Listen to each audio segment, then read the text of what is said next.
Welcome to yet another KVTV production. I'm GiGi, and we're at the Hilton Trinidad and Tobago. We're interviewing Triniboi Joocie today. It's going to be fun. We're going to talk to him about his experience in the UK and in Trinidad. So come along. It's going to be fun. KVTV GiGi. They call it, but they don't know. They call it mail. They call it, they call it, they call it. Ah! Call it, call it, call it, call it. It's we the calling out to come mash up parties. We are the ones to leave the place in a frenzy. Whether the venue drop back or even empty. They calling me, calling. The KVTV presenters top 5 soca songs for 2040. Feel like I'm in a red light district. All of the boss girls. The reason cited for pulling back the permission was that Malabar is a crime hotspot area. In my view, the whole of Trinidad is a hotspot area. And so I learned to drive on a bicycle cart. Who's the girlfriend? Yeah, well, you know. The liquor come me. And when you see the crazy vibes start to flow, it's the liquor come me. Yeah. When the liquor. So I'm here with Rodal Cesano, aka Triniboi Joocie. Hi and welcome to Trinidad again. Hi, thank you. Okay, so we're going to go straight into it, right? Tell us a little bit about the name. Why Triniboi Joocie? Well, as you know, Triniboi is self-explanatory. For Trinidad, proud to be a Trinidadian. Trinbagonian, I should say.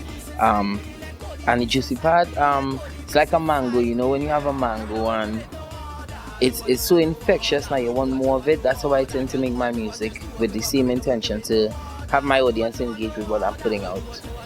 Ladies, he said infectious like a mango. Okay, tell us a little bit about your career in terms of music. How long have you been singing, professionally and otherwise? Well, I've been singing professionally for the last 4.5 years. But I've been within music since the age of 9, so a good amount of years. I'm a musician. I play pan, also different percussive instruments, so like drums and trap set. But yeah, I've been doing it professionally for the last 4 years, and I'm happy. I'm happy right now. Also, I saw that you have a bachelor's degree. Is it in the arts as well? Yes. Actually, I was 2009. I was given a creative industry scholarship for my grades I received at college to study performing arts at the Mumford University, Leicester, where I studied for 3 years, and I graduated in 2011 with a bachelor's degree. So, Congrats. thanks.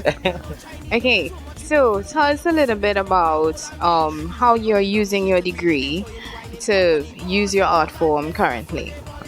Well, as you know, a lot of people, they do the industry, they do performing, but they don't fully understand the extent that they can push, you know, the craft in terms of business wise, as well as production and what the work you put out basically. And being able to study, you know, what I'm doing now at university, I'm able to apply myself correctly in terms of the business aspect as well as production wise, so I can look close at what I'm putting out and see how I can, you know, appeal to a broader audience, and also be able to appeal to international audiences, so not only just for the Caribbean diaspora but for the world, you know. So I'm glad to use, you know, the knowledge that I've gained from uni in my music. And tell us a little bit about your experience as well, being Trinidadian and moving away and then coming back to the industry and singing after all these years. Do you think that Trinidadians are accepting of you coming back? Tell us a little bit about that experience.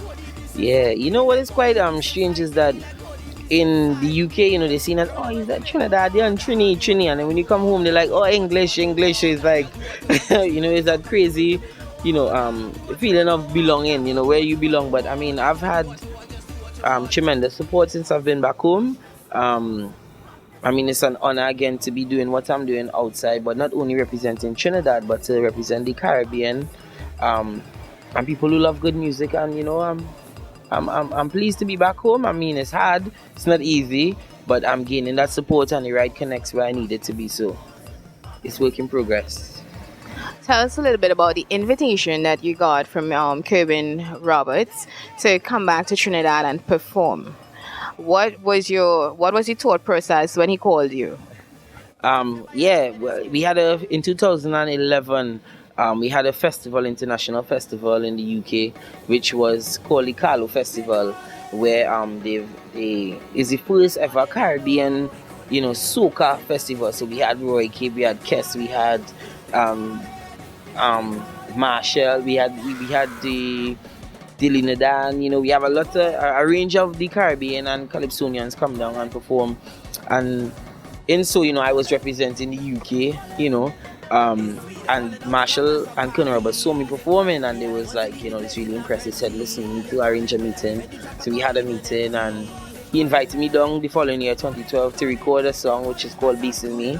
I mean, it was an honor just to even be around, these guys who are seen as the big guns, within the industry, and really saw that my work that I put out that inspired them, and they really wanted to collaborate with it. So, I mean, I was honored because I always wanted to work with Colonel, and not only on a professional basis, but he's more like a big brother to me as well in the industry. So, I mean, we still have a good relationship to this day where he would give me advice, and direct me in the right. The Beast in Me. Tell us a little bit about that. What inspired that song? Yeah, well, it was a song that I created when I was at uni.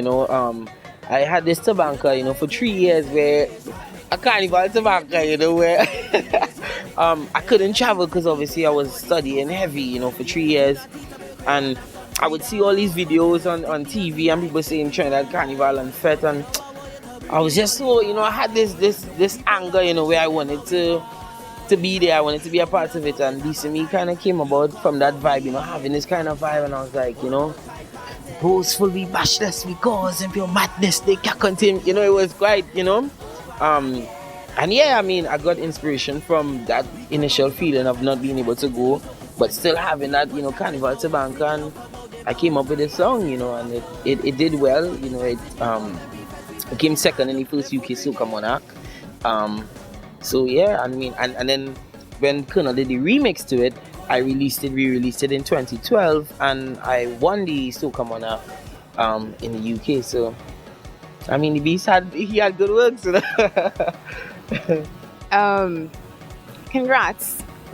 And also tell us a little bit about the UK and soca, because I think a lot of Trinidadians don't know that there's even like a soca, soca existing within that community. So tell us a little bit about that.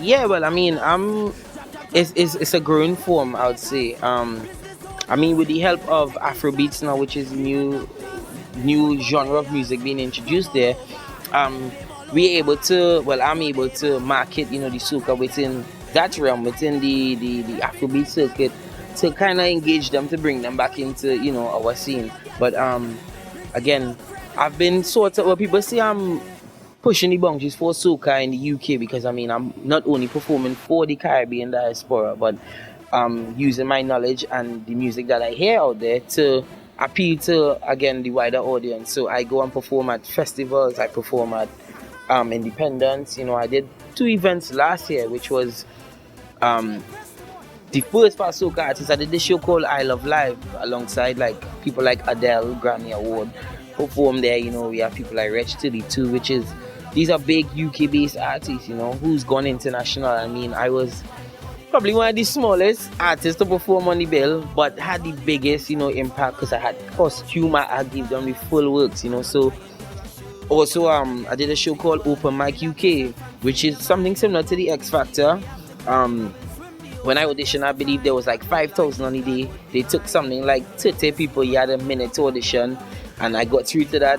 We had a regional finals where I think they took only 10, and I actually won the regional finals.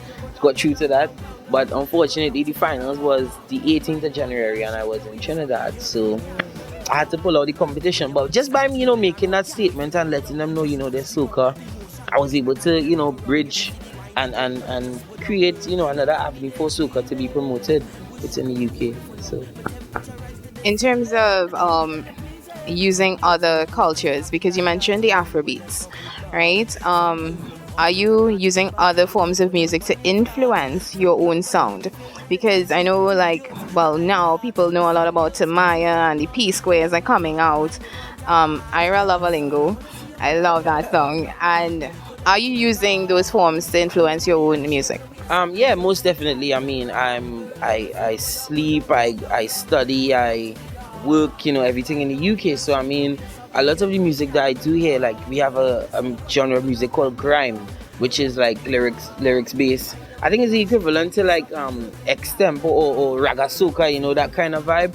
I use melodies from that, you know, I hear in that and I create my lyrics, you know, based on different melodies and different patterns, and you know, I use that to inform my music, you know. So I definitely think that is why I'm able to appeal to the UK market, because I'm using, you know, influences from where I am, you know, from where I am, yeah. So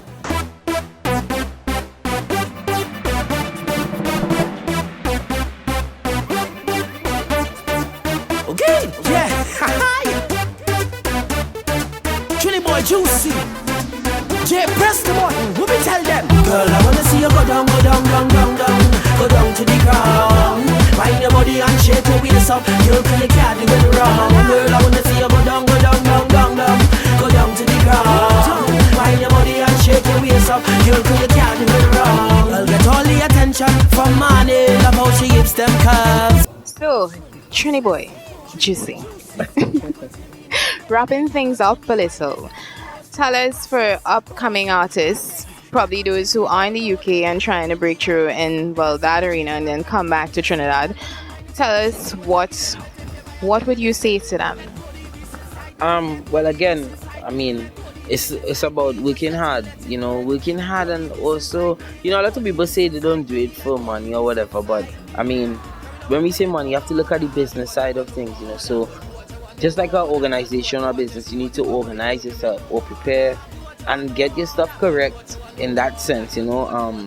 So you could appeal, you know, if somebody wants to book you here and tomorrow you want to book you somewhere else, you need to know that you have the correct papers, you know, and you could sign contracts and get things in place now, because I guess when you present yourself in this way, people will take you a lot more serious.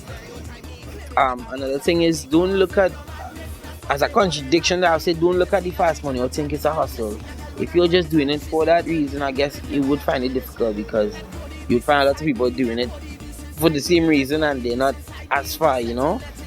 But work hard and, you know, invest in what you're doing. I mean, you need to lose, or, you know what I mean, to put in order to gain. So yeah, just work hard, and I mean, push. You need to be driven. Nobody's gonna do it for you. You need to want it for yourself and push for yourself, and you should get it.